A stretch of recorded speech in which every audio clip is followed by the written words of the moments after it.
esta noche vamos a hablar de la transparencia en los municipios. La transparencia de los municipios que de todos los organismos públicos es donde se ha puesto la atención y siempre se ha llamado la atención que pueden ser focos de corrupción. Vamos a hablar aquí con la alcaldesa de La Pintana, Claudia Pizarro, sobre este nuevo plan de transparencia en el que están trabajando alcaldes y también diputados. ¿Cómo está, alcaldesa? Muy buenas noches, bienvenida. Buenas noches, Matilde, muchas gracias por invitarnos a este programa para hablar de los temas más importantes que le interesa a la gente. Bueno, sin duda la transparencia es uno de ellos porque se ve a los municipios, pese a toda la buena evaluación que tienen los alcaldes y los municipios, como un foco de posible corrupción. Hemos tenido lamentables ejemplos en la comuna de San Ramón, por poner solo uno de esos ejemplos, y también la Comisión Engel hace ya más de 5 años planteó muchos puntos en los que menos se avanzó fue en el de los municipios. ¿De qué se trata este nuevo plan? Bueno, ayer estuvimos varios alcaldes en Valparaíso a raíz de que la diputada Catalina Pérez, junto a otros parlamentarios, lanzó una idea de un proyecto de ley para evitar corrupción en los municipios, ¿ya? Y esto tiene que ver con una fiscalización más ardua en 30 medidas que están proponiendo ellos, incluyendo también las corporaciones municipales, que existen muchas. Hoy día... ¿No le rinden cuenta a la Contraloría? Sí, pero la Contraloría hace poco ha dicho de que deben hacerlo y además cumplir con todos los cánones de transparencia que cumplen los municipios y también que tendrán que licitar y tendrán que tener mercado público. Por lo tanto, significa también mayor personal a contratar, o sea, son pequeñas municipalidades las corporaciones.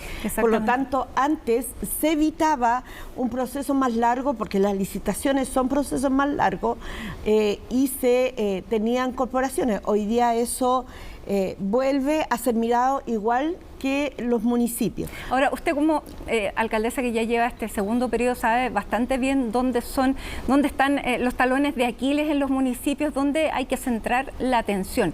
¿Cuál es la propuesta que hizo usted a este trabajo? Bueno, en realidad son más de 340 municipios que hay en el país y yo recuerdo solamente en este minuto que hay 2 alcaldes con orden de detención y detenidos, ¿ya? Que es en el caso de San Ramón y Antofagasta. Miguel Ángel Aguilera y Karen Rojo. Claro, precisamente en uno tuvimos un poquito también de mayor nexo en términos de denunciar ciertos hechos que estaban ocurriendo en San Ramón. Sin embargo, creo que hay que ser más transparente en todos los actos en términos de grabar también las sesiones de consejo, que la comunidad sepa lo que se está votando y dónde va a ir la inversión. Ahora, eso es bien interesante porque se supone que el Consejo Municipal tiene el rol fiscalizador, pero cuando ese Consejo Municipal tiene distintos intereses políticos, ya sea de acompañar demasiado al alcalde o de hacerle la vida imposible, ese rol fiscalizador pudiera quedar bien tergiversado. Sí, evidentemente, pero la ley limita súper bien los roles de fiscalización. Nosotros, por ejemplo, tenemos que hacerle llegar con bastante anticipación cada modificación presupuestaria que va a pasar por el Consejo para que sea estudiada.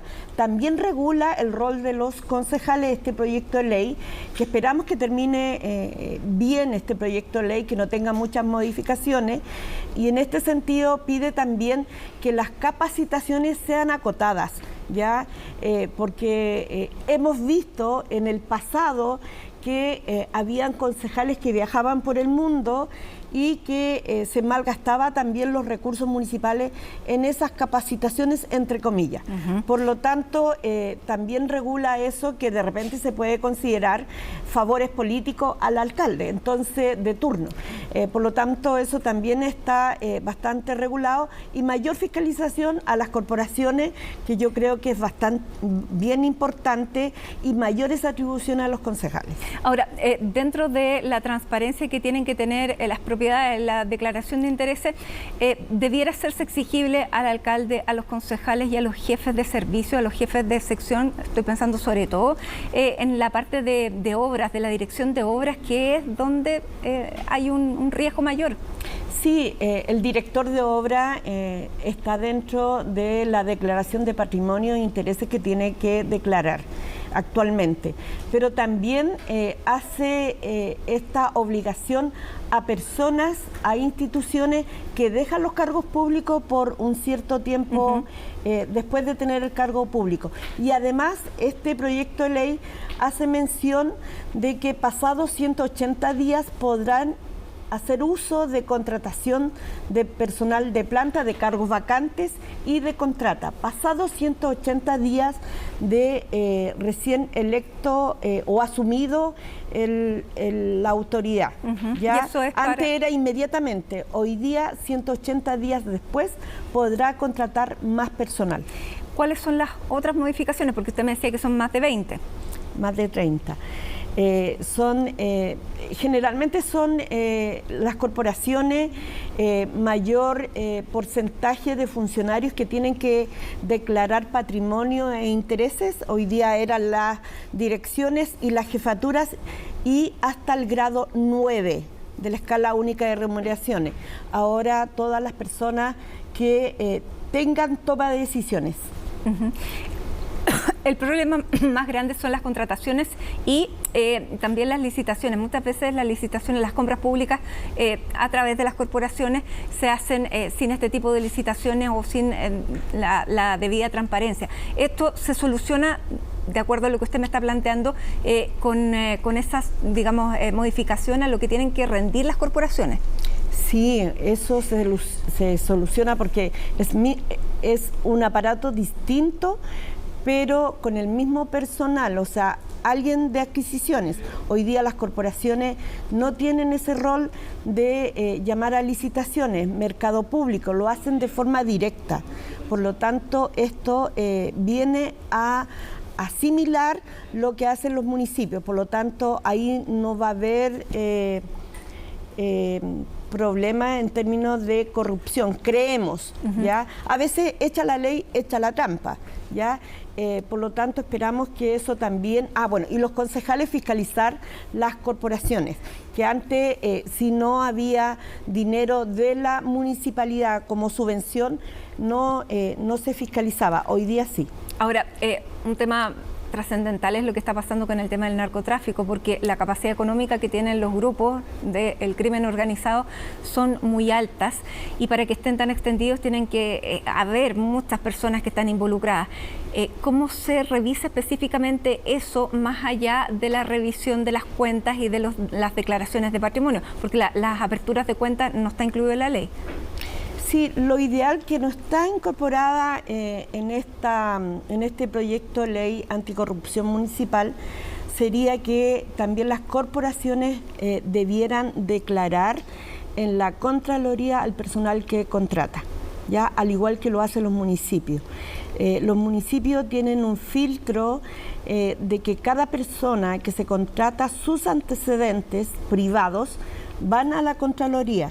Por lo tanto, el funcionario que entra a trabajar al aparato estatal firma una autorización para que le revisen sus antecedentes de forma exhaustiva, tanto personal como la Contraloría.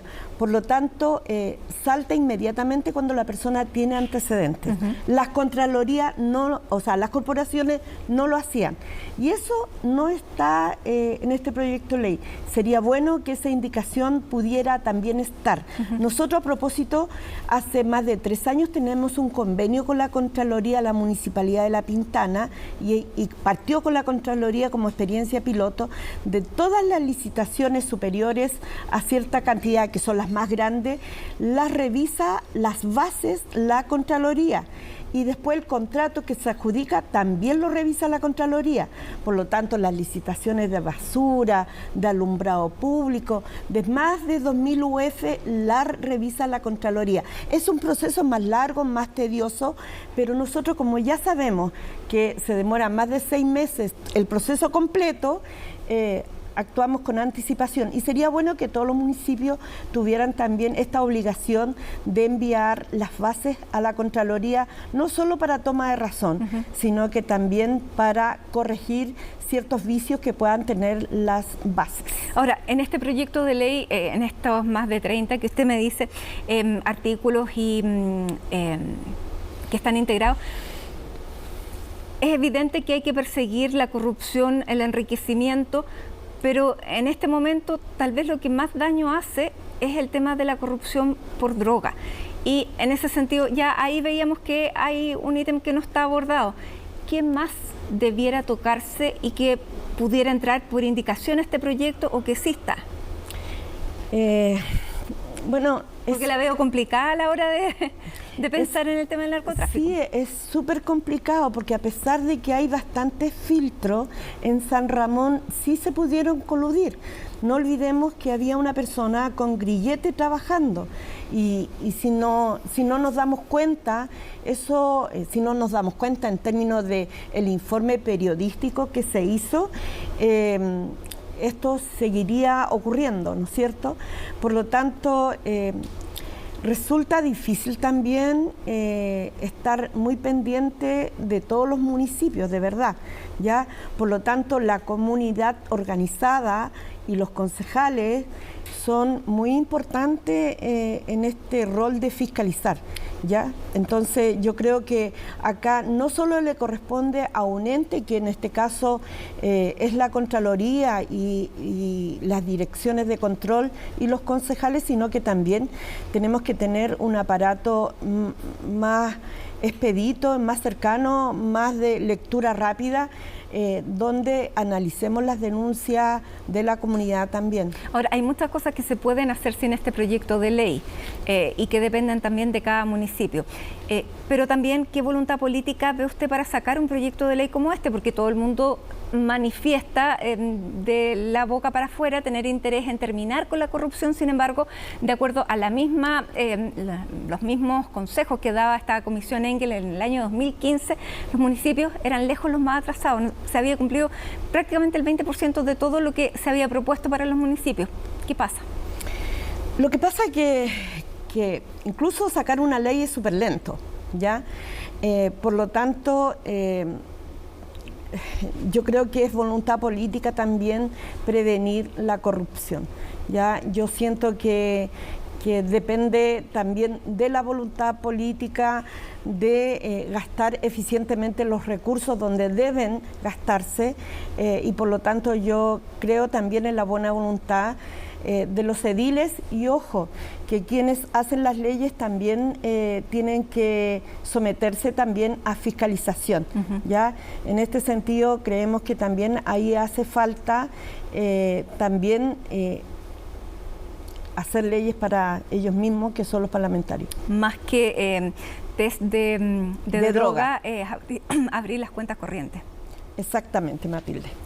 Ahora, alcaldesa, bueno, vamos a ver este proyecto cuando se presenta, qué patrocinio va a tener, cuáles son los tiempos que ven ustedes. Bueno, no quiero especular porque ese es el trabajo que tienen que hacer los parlamentarios, pero hay proyectos de ley que terminan solo en el punto de prensa y esperamos que esto no sea lo mismo. Yo recuerdo haber viajado en alguna oportunidad también para dejar de vender municiones también en las armerías, ¿ya? Y quedó eso en un punto de prensa en Valparaíso, o dejar de vender armas. Y ese diputado ya no está ni siquiera en ejercicio, el que nos invitó a ese punto de prensa. Entonces, a veces esto pasa a ser solo la idea y la buena intención y que todos estamos dispuestos a que suceda, pero pasa el tiempo y no olvidamos.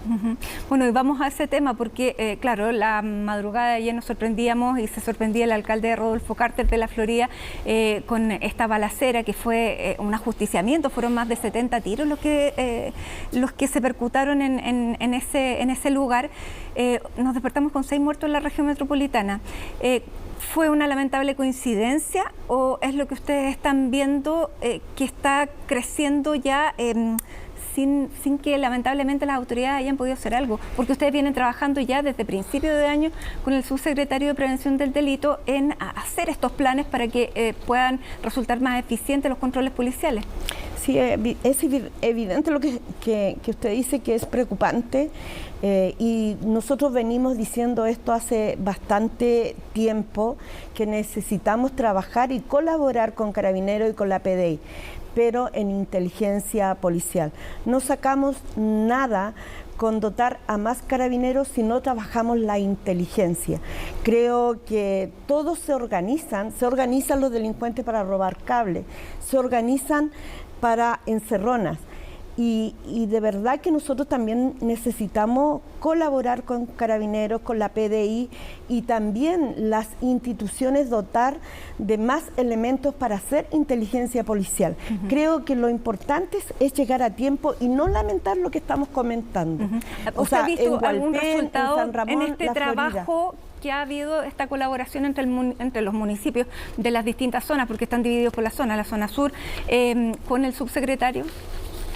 Sí, a pesar de que existen buenas experiencias del relato que está ocurriendo en el mundo, yo creo que es un fenómeno mundial el aumento de la delincuencia, ¿ya? Por lo tanto, creo que el narco se está consolidando, no solo en nuestro país, sino que a nivel global. Entiendo que el gobierno está trabajando para dotar la institucionalidad de más inteligencia, de más dotación, de más vehículos, pero también de más elementos. Creo que también la valoración en términos de la comunidad hacia las policías ha ido en este último tiempo creciendo. Quiero decir que en el caso de la comuna de La Pintana, en tiempos en que estábamos en pandemia, en tiempos que estábamos encerrados, aumentaron los homicidios, ¿ya? O sea, llegamos a tener 36 homicidios y hoy día en el 2022 vamos en 8 homicidios, ¿ya? Por lo tanto, claro, hay cosas que resultan y otras cosas que no resultan en otros lados. Pero es importante llegar a tiempo. Y creo que hay una directa relación, Matilde, entre la pobreza y el hacinamiento y los fenómenos de delincuencia que se van creando como causa de la pobreza en el futuro. Y ahí usted tiene una alerta que levantar, porque hay una preocupación en el municipio de la cantidad de viviendas que se están construyendo sin que eso vaya de la mano de un Estado más robusto.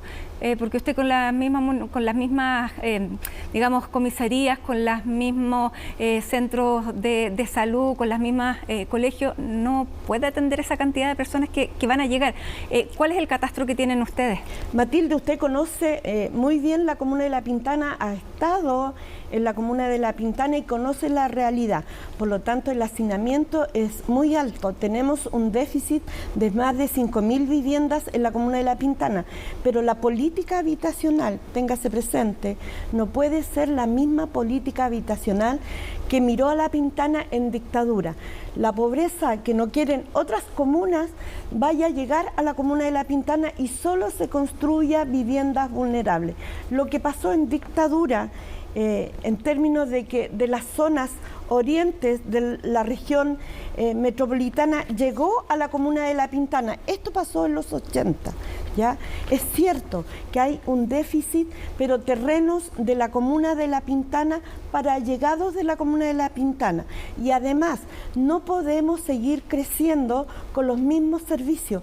La comuna ha crecido 3 veces más desde el momento que somos comuna de La Pintana, que en noviembre cumplimos 38 años de vida y seguimos con los mismos CEFAM, seguimos con los mismos colegios y con una sola comisaría y con un solo banco. O sea, crece la población porque tenemos donde crecer, pero no hay ciudad justa. Por lo tanto, las casas que se construyen en la comuna de La Pintana son casas vulnerables. Creemos que también como hoy día hay más profesionales en la comuna de La Pintana, también se les tiene que construir para ello. Hoy día más del 40% de los jóvenes de la comuna de La Pintana son profesionales, pero terminan yéndose de la comuna de La Pintana a otras comunas porque hay más servicios en otras comunas y se alejan de su red familiar. Creo que eso no puede seguir sucediendo como venía pasando hace 38 años. Ahora, este es su gobierno, alcaldesa. Sí. Y me imagino que ya lo ha planteado ahí al Ministerio de la Vivienda, al ministro Montes. ¿Cuál ha sido la respuesta del Ministerio y del gobierno? Bueno, hoy día la comuna de La Pintana es el suelo más barato y quieren que bajemos aún más el suelo y creo que eso, mientras yo sea alcaldesa, creo que eso no queremos que suceda. ¿Ya? Creo que La Pintana debe ser mirada con otros ojos y no solo para acumular más pobreza. Queremos que se construya mejor, es cierto, hoy día se construye mejores viviendas sociales, pero nos siguen mirando para acumular la pobreza. Ahora, hoy si día, se construyera... Matilde, usted sabe que va a llegar el día de mañana el metro para la comuna de La Pintana. Por lo tanto, necesitamos mejores viviendas para los pintaninos y también para los profesionales. Ahora, de acuerdo a los datos que tienen la municipalidad, el déficit de viviendas son 5.334 viviendas. La Platina, lo que se está construyendo en La Platina, se van a construir 4.500 viviendas. Eso es para vecinos de La Pintana. ¿Sí? No, hay un porcentaje importante que también son para otras comunas, ¿ya? No solo las 4.500 viviendas son para la comuna de La Pintana, hay vecinos también, incluida su solución habitacional, que son de otras comunas, en esas 4.500. Ya, por lo tanto no se estaría satisfaciendo las necesidades solo de La Pintana, porque además quedan 834 familias que no sabrían si las 4.500 fueran todas para los vecinos de La Pintana. Y en esas quiero agregar un punto. Hay además 11 hectáreas de equipamiento. Equipamiento hablando de un hospital, hablando no solo de una junta de vecinos, sino de un colegio. Es necesario pensar que 4.500 familias van a necesitar un jardín infantil, bueno, por eso, un colegio, un CEFAM, una comisaría. No se está pensando. Porque usted estaría dispuesta a vender esos terrenos si fuera aparejado de estos servicios. Estaría dispuesta a vender esos terrenos para esos servicios si fueran municipales, pero son del Serviu. Es el Serviu el que se tiene que encargar de gestionar este equipamiento que a nosotros creemos que es concorde a una ciudad justa. No podemos volvernos locos como mirando La Pintana como solo para construir viviendas, ya para solucionar un problema, pero nos quedamos con un déficit en términos de construir ciudad justa. La quiero llevar a otro tema, alcaldesa. Esperemos que haya una respuesta por parte del ministerio, porque es un ministerio de un gobierno que usted además se jugó mucho por apoyar para que saliera electo.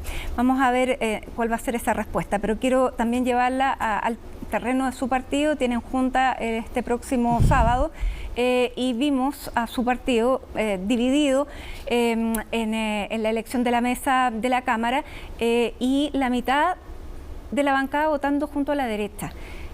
¿Qué es lo que está pasando con su partido? Ya los que eran más, digamos, críticos se fueron, pero siguen quedando y siguen ocurriendo este tipo de cosas. ¿Cómo entiende usted que la mitad de su bancada haya votado junto a la UDI, a Renovación Nacional, a Republicano?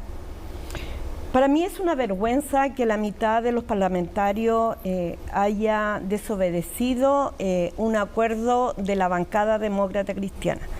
O sea, yo no puedo dar explicaciones por cosas que estoy en desacuerdo, o sea, la responsabilidad es de esos parlamentarios. Yo no estoy de acuerdo, me da vergüenza lo sucedido en la bancada demócrata cristiana, y lo tengo que decir acá en este canal, pero ayer tuve la oportunidad también de expresar mi molestia y de llamar a la unidad. No podemos dar espectáculos de esta magnitud que pone en juego también la democracia. ¿Qué pasó con el jefe de bancada, el diputado Aedo? Él en la primera vuelta de la votación se abstiene y después vota por el candidato Calisto, ¿ya? Que era el presidente de la lista de la oposición. Sí, del Partido de la Gente. Tengo entendido que se bajan ellos y 30 minutos antes de entrar a la sala de votación o una hora cambian al candidato del Partido de la Gente. Y es para descolocar y para evitar que Vlado Mirosevic fuera presidente de la Cámara. Fue una jugada, una estrategia de la derecha, evidentemente, y para nadie es desconocido. Yo estoy completamente en desacuerdo. Pero a una que por jugada colores políticos individuales. A la que se prestaron varios de los diputados, partiendo sí, por el diputado Calisto. Efectivamente. Yo estoy en desacuerdo de lo que ha ido pasando. Yo soy delegada a la Junta Nacional. El sábado tendré la oportunidad de hacer uso de la palabra y también dar mi opinión al respecto. ¿Qué debiera pasar? Debiera pasar en la Junta Nacional que exista una renovación de los consejeros nacionales y también del Tribunal Supremo, y es muy posible también de que se integre un miembro de la Junta o del partido a la directiva nacional.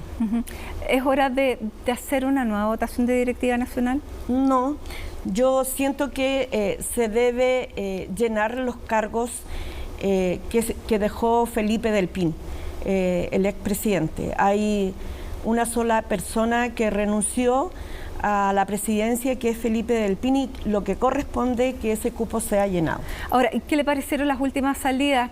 Matías Walker, Jimena Rincón, el expresidente que también estuvo durante 5 años, Ignacio Walker, ahí se me iban los Walker. ¿Qué significa eso para el partido? Yo no quisiera hablar de ellos porque ellos han tenido suficiente tiempo para estar en la televisión. Yo quisiera ocupar estos minutos tan importantes en la televisión para hablar de temas más bien positivos y creo que están donde deben estar. Y con eso cierro el punto, porque de verdad que a ellos le han puesto bastante micrófono y han dado explicaciones por qué se fueron del partido, y creo que es lo que tenían que hacer. ¿Y cómo la DC recobra esa fuerza con la que representaba a tanta gente a principios de los 90? Yo creo que el partido en su última Junta Nacional tuvo una decisión de definir cómo iba a votar en la constituyente, y esas son las bases partidarias que nos han ido cambiando. Creo que aquí los periodistas y los medios de comunicación le ponen el micrófono a quienes mediáticamente en la DC han sido toda la vida voceros, sin hoy día tener cargos relevantes dentro de la democracia cristiana. Muy bien, alcaldesa Claudia Pizarro, muchísimas gracias como siempre por estar con nosotros aquí en CNN Chile, esta vez en Última Mirada. Que esté muy bien. Muchas gracias, Buenas Matilde. noches.